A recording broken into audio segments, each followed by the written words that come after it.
আমরা সীমাহীন আকাঙ্ক্ষা নিয়ে আমরা জীবন পরিচালনা করি, যার জন্য এই জীবন আমাদেরকে হতাশ করে, প্রতিনিয়ত আমাদেরকে তাড়া করে বেড়ায়।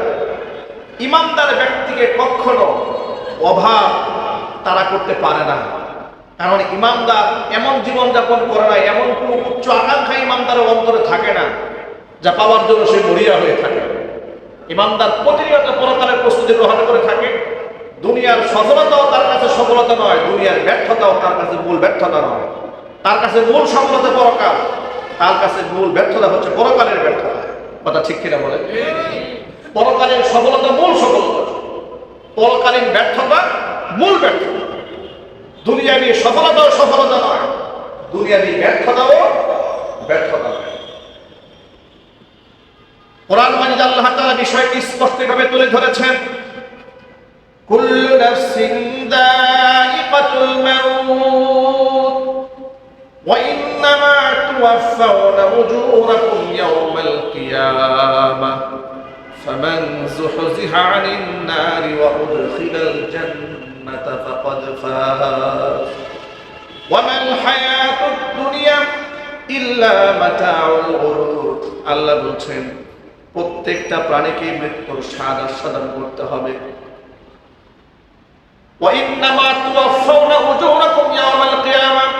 কিয়ামতের দিন এই পৃথিবীতে তোমাদের আমলের পূর্ণ প্রায়শ্চিত্ত বিনিময় তোমাদেরকে কিয়ামতের দিন প্রদান করা হবে। বিনিময় প্রদান করতে গিয়ে ফামান যুহজিহা আনিন নার, জাহান্নামের আগুন থেকে যাকে রক্ষা করা হবে, ওয়া উদখিলাল জান্নাত, যাকে জান্নাতে প্রবেশ করানো হবে, ফাকাদ ফাজ, ওই ব্যক্তি সফল। যে ব্যক্তি জাহান্নামের মুক্তি সনদ পেয়েছে, জান্নাত প্রাপ্ত হয়েছে, ফাকাদ ফাজ, সেই ব্যক্তি সফল। চিৎকার দিয়ে বলেন সুবহানাল্লাহ। অন্য কেউ সফল নয়, সফল সেই ব্যক্তি যে ব্যক্তি জাহান্নাম থেকে মুক্তি পেয়েছে। যে ব্যক্তি জান্নাত পেয়েছে সেই ব্যক্তি সফল হয়েছে। সুতরাং উচ্চ আকাঙ্ক্ষা, উচ্চ বিলাসী জীবন, মিছে আকাঙ্ক্ষা, এর পিছনে না দৌড়িয়ে জীবনের সফরটা একেবারেই সংক্ষিপ্ত মনে করে জ্ঞানীরা, প্রকৃত জ্ঞানী এবং বুদ্ধিমান যারা, তারা পরকালীন প্রস্তুতি গ্রহণ করে রাখে। আল্লাহ পাক যেন বেশি বেশি নেক আমল করার তৌফিক আমাদেরকে দান করেন। যদি বলুন আমিন। পৃথিবীর উচ্চ আকাঙ্ক্ষা আমার পূর্ণ হবে কোনো গ্যারান্টি আছে? আরো যদি বলুন। আর পৃথিবীর সমস্ত মানুষের সব আকাঙ্ক্ষা কি পূরণ হওয়া সম্ভব? এটা কোনোদিন সম্ভব নয়। দেখুন এই পৃথিবীতে অসংখ্য ঘটনা প্রতিনিয়ত আমাদেরকে চোখে আঙ্গুল দিয়ে আমাদের পরকাল বুঝিয়ে দিচ্ছে, আমাদের গন্তব্য বুঝিয়ে দিচ্ছে, কিন্তু আমরা চোখ থাকিতেও আমরা অন্ধ। এখান থেকে আমরা শিক্ষা গ্রহণ করি না। ইন্ডিয়ান এয়ারলাইন্স যেটা যুক্তরাজ্যের উদ্দেশ্যে সফরে যাচ্ছিল, আপনারা দেখেছেন বিমান দুর্ঘটনা যে হয়ে গেল, সেখানে একটা ছবি ফেসবুক, অনলাইন, সোশ্যাল মিডিয়াতে খুব ভাইরাল হয়েছে। এক ভদ্রলোক 6 বছর ধরে তিনি ইংল্যান্ডে থাকেন, তার স্ত্রী ডাক্তার, তিনি ইন্ডিয়ায় থাকেন, 3টে সন্তান, 2 ছেলে 1 মেয়ে। দীর্ঘ 6 বছর সেখানে থেকেছেন, সাধনা করেছেন, কষ্ট করেছেন, টাকা অর্থ উপার্জন করেছেন। তিনি এবার স্বপ্ন দেখলেন তার সন্তান স্ত্রী সহ তিনি বিদেশে সেটেল হয়ে যাবেন। এই স্বপ্ন নিয়ে তিনি প্লেনে উঠেছেন। 2 সন্তান, স্ত্রী, আরেক মেয়ে, 3 সন্তানকে উঠেছেন।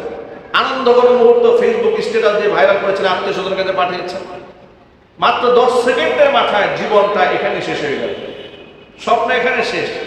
এরকম প্রতিনিয়ত আমাদের চোখের সামনে হাজার লাখ ও কোটি মানুষের স্বপ্ন শেষ হয়ে যাচ্ছে, কিন্তু আমরা বাস্তবতা হচ্ছে আমরা এখান থেকে কোনো শিক্ষা গ্রহণ আমরা করি না। এই ব্যাপারে কোরআন বারবার আমাদেরকে সতর্ক করেছে। কোরআন আমাদেরকে বলেছে, ফাইদা জাআ আজালুহুম লা ইস্তাখিরুনা সাআতান ওয়া লা ইস্তাকদিমুন। মৃত্যুর সময় নির্ধারিত, এটা যার যখন চলে আসবে নির্ধারিত সময়, 1 সেকেন্ডও আগ পিছ করা হবে না। আর মৃত্যুর সময় যারা আসে নাই, সে যে কোনো মূল্যে এখান থেকে সে বেঁচে যাবে।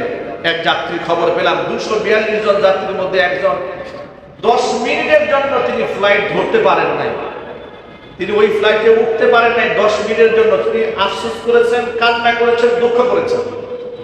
কিন্তু পরক্ষণে যখন বিমান দুর্ঘটনা ঘটলো, তার ব্যাপারে শুনতে পেলাম যে পৃথিবীর শ্রেষ্ঠ সৌভাগ্যবান ব্যক্তিদের মধ্যে তিনি একজন। 10 মিনিট বিলম্বের কারণে ওই বিমানটা ধরতে পারেন না, যে বিমান অ্যাক্সিডেন্ট করে সমস্ত মানুষগুলো মারা গেছে। এখান থেকে আমাদের প্রত্যেকটা মানুষের জীবনের সবচেয়ে বড় শিক্ষা হচ্ছে মৃত্যু আমাদের জন্য অবধারিত, কিন্তু সেই সময়টা কখন আসবে আমরা কেউ জানি না। জ্ঞানী এবং বুদ্ধিমান যারা, তারা অল্পতে তুষ্ট হয়, আল্লাহ নিয়ামতের শুকরিয়া আদায় করে। আমরা কি আল্লাহর দেওয়া নিয়ামতের শুকরিয়া আদায় করতে পারবো না ইনশাআল্লাহ? একটু জোর আওয়াজে বলুন না আলহামদুলিল্লাহ। হাদিস শরীফ থেকে একটা ছোট্ট তথ্য আপনাদেরকে শোনাচ্ছি। আল্লাহর দেওয়া অল্প নিয়ামতে যে বান্দা সন্তুষ্ট হয়, মহান আল্লাহ তাআলা ওই বান্দার অল্প ইবাদতে সন্তুষ্ট হয়ে যায়। আমি আবার বলছি, আল্লাহর দেওয়া অল্প নিয়ামতে যে বান্দা সন্তুষ্ট হয়ে যায়, ওই বান্দার পক্ষ থেকে অল্প ইবাদতে স্বয়ং আল্লাহ সন্তুষ্ট হয়ে যায়।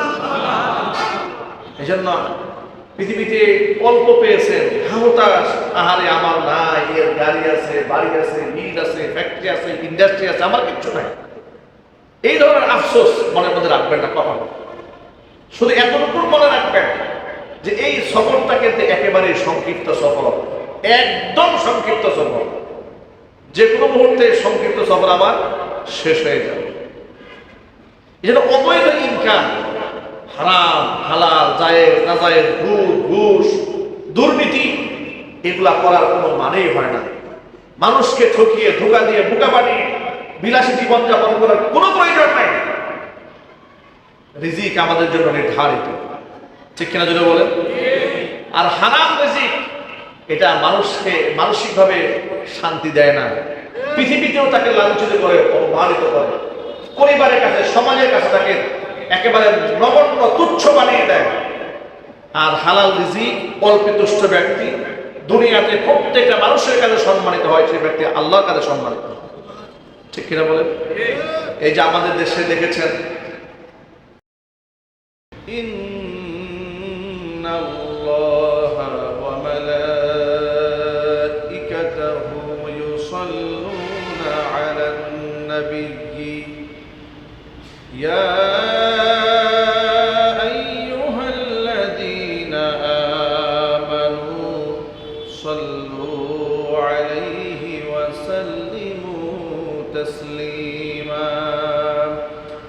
اللهم صل على محمد وعلى آل محمد كما صليت على إبراهيم وعلى آل إبراهيم إنك حميد مجيد. اللهم بارك على محمد وعلى آل محمد كما باركت على إبراهيم وعلى آل إبراهيم إنك حميد مجيد.